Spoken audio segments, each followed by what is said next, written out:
This ballad is an attempt to revive the memory of Bina Mc Loughlin and to remind us of her colourful character. It is also a recognition of her unique contribution to our lives as she made us aware of our cultural traditions and the virtue of kindness to animals. Bina's loyalty to Maumain as a key factor in bringing about its revival over the past decades. May she rest in peace now. Also, I would like to thank Marianne Kine and Charlie Keating for putting my words to music in a way that Bina would approve of and appreciate. Rade El Gujaira. All proceeds from this record will go to Maumain. So there will be no profit going to anybody except to Maumain. Now, Eamon O'Keefe mentioned that I have a project. Are you listening? I think it is time to have an Éag Shabina.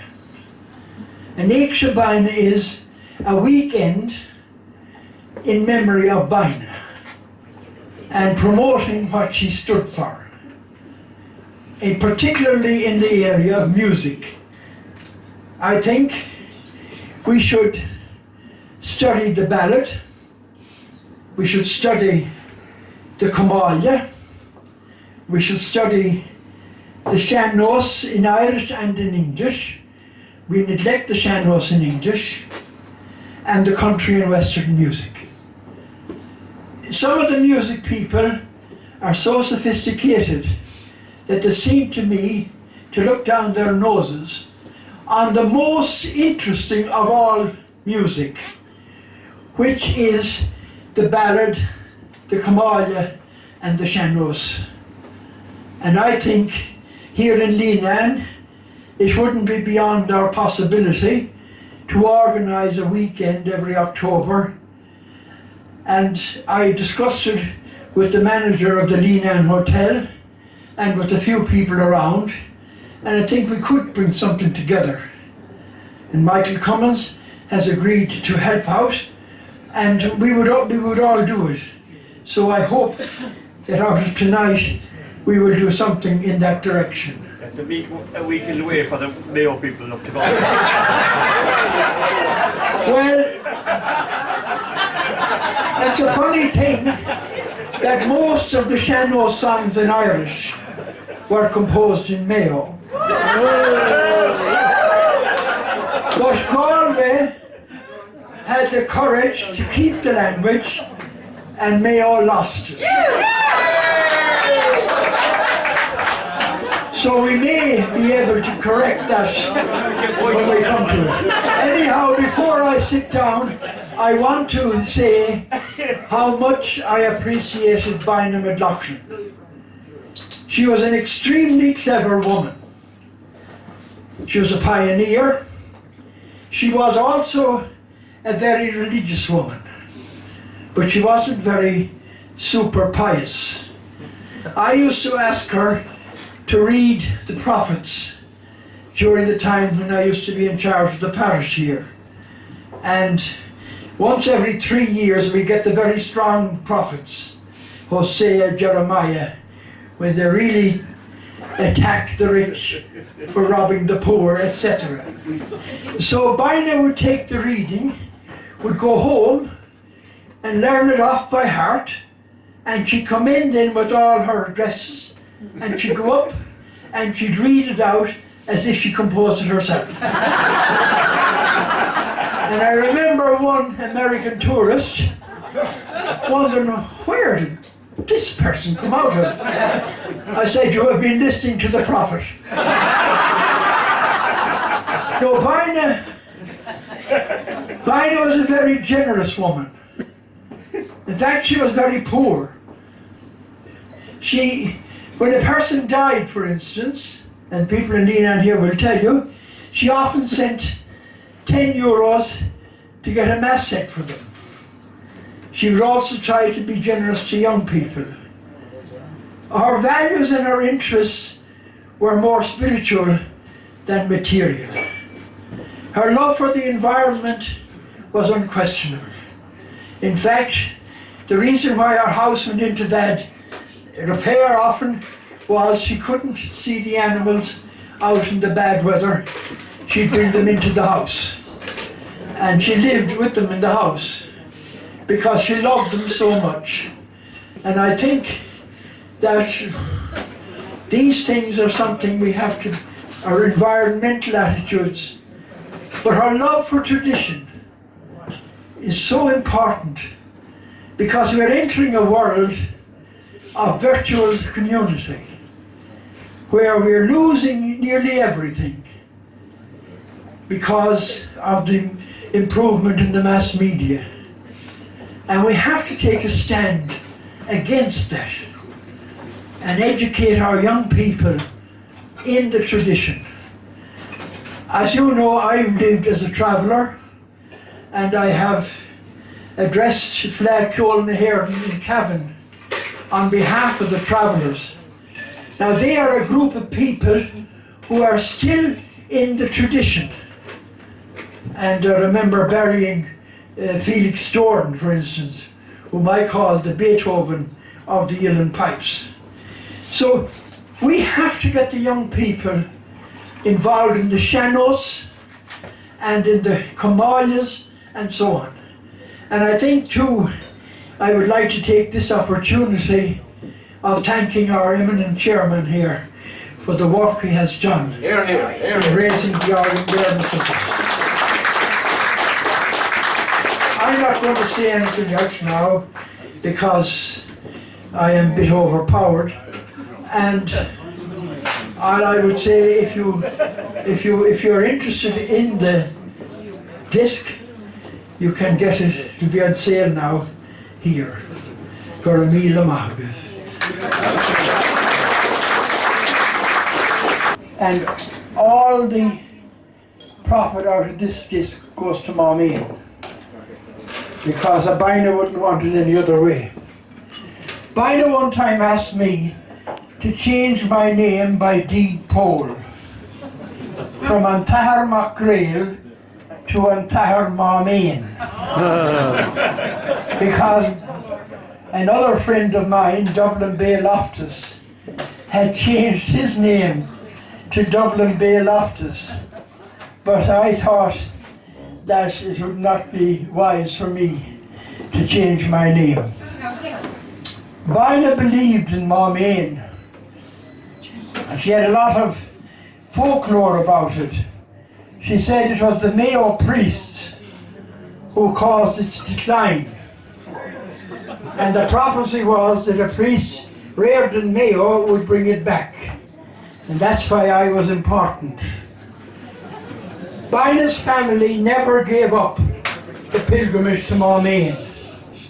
I used to see them going up there because my grandfather had his sheep on Mc in Benwarrick in Lugwante on the Mamturk Mountains. And as a kid, I used to go up to Mc and we always went up the day after the pilgrimage and we take the pennies out of the well and go down to Cain's Imam and buy sweets. So I'm making this public confession.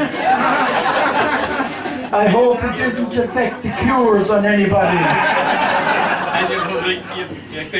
Another thing about Mc is that it is very good for curing sick cattle. If the cattle, they used to go up to Mc for the water. Now we have a new well in Mc. It's called Buntubber Fodrick because the well in Mc is a sump well.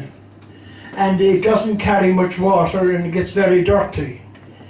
So when we were building the church up there, the late Mick Murphy of Drummondoo and myself went up the stream that came into the well and where it disappeared into the ground, we dug a big hole.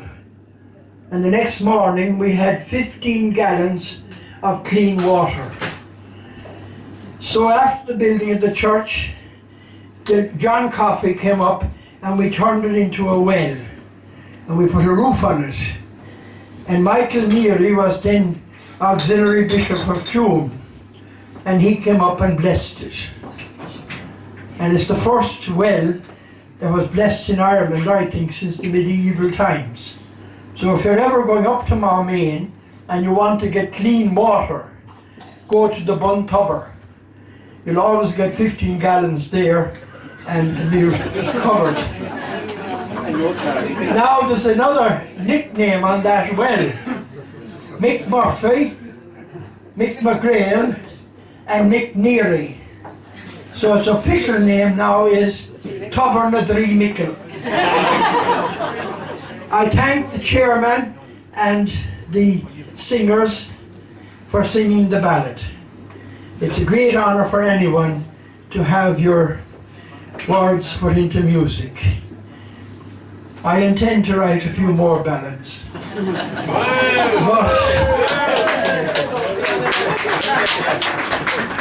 Bina's father, Peter Mc Loughlin, was a great man for writing ballads. And if he didn't agree with you, he would write a song about you. So that was always very careful that you had to keep going with him. Bina's cousin was Tom Derrick. He was Minister for Education in the 30s and 40s. He was elected in Westport. He was never elected in Westport because his mother used to sell fish, and they were so snobbish. They said they wouldn't vote for anyone that was raised in the ashes of High Street, the son of a fishmonger. So Tom Derrick, who fought for Ireland in the War of Independence, went up for election in Laois or in Carlow, Kilkenny, and was always elected, and was a very fine Minister for Education. And his daughter Isolde, who I know very well, is a very brilliant woman. So that's in association with Bina. I always said, and I said it at her funeral, had she got education, she would be a professor of psychology, because she was far deeper than people recognize. And I'm very happy to add to the continuity of her name. And she was in many ways a saint. She wasn't worldly at all. Now, she had a few weak points. She and I had a very serious battle in Marmain, and a lot of people here witnessed it. When building the chapel in Marmain, a friend of mine from Illenhare was up there, and I had a builder's hammer, and he got it and went over and was banging a bit out of the bed, and I roared at him. I said, nobody's going to take anything out of that bed because there's no bed left. That was a big, people taking a few stones off it every year. And Bina shouted up, she said, those stones are for Rosie, my sister, in hospital in Clifton. I said, Bina, I didn't care for the Pope. Nobody is going to take them. So when they were broken off anyhow, I said to the man, will you give those stones to Bina? And she threw them back at me. And she used to always go for her dinner to Tommy Whitekind, my uncle. But she stopped going there for 6 months. So we were divorced for 6 months. And then when I arrived up next year, I saw the Wellingtons inside the altar.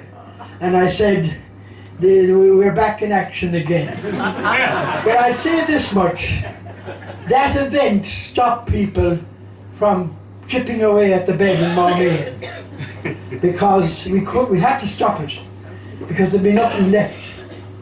So anyhow, I thank Bina for it. But Bina could, through that time she gave the curse. Somebody said she was greedy, which was not true at all. Generosity was her second name. She put a curse on him. And then Midwest Radio got into trouble over it. And she went off the air. And so they had to go.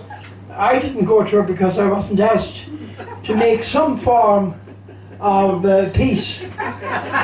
So she said, if they didn't intend it, it won't do them any damage. So she withdrew the curse for that reason. So you see.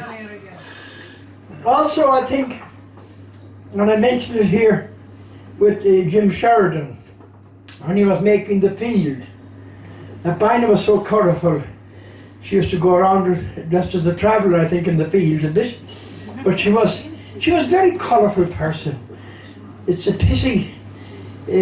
I'm sure there must be a lot of videos and things taken of her, and I would recommend that somebody edit them together and put them into one video so that we could recollect her. But finally, I have to say to you, thanks again for coming, and I hope we'll succeed in establishing an H of Bina and really discuss the importance of the ballad. And see, I'll give you a good example. Take Noreen Ball, that wonderful ballad. Noreen Ball tells me an awful lot. It tells you of the prominence of tuberculosis at the time. The same goes with the Little Boy Blue. So there's an awful lot in these ballads, and it isn't long since we were non-literate, particularly in Irish and in English. So the way you carried on memories was through ballads. Also, they were very important in war. We saw the power of Kevin Barry when it was sung. So you see, we have to look at these and see their social value. We have an awful lot to learn from people like Bina. God among us.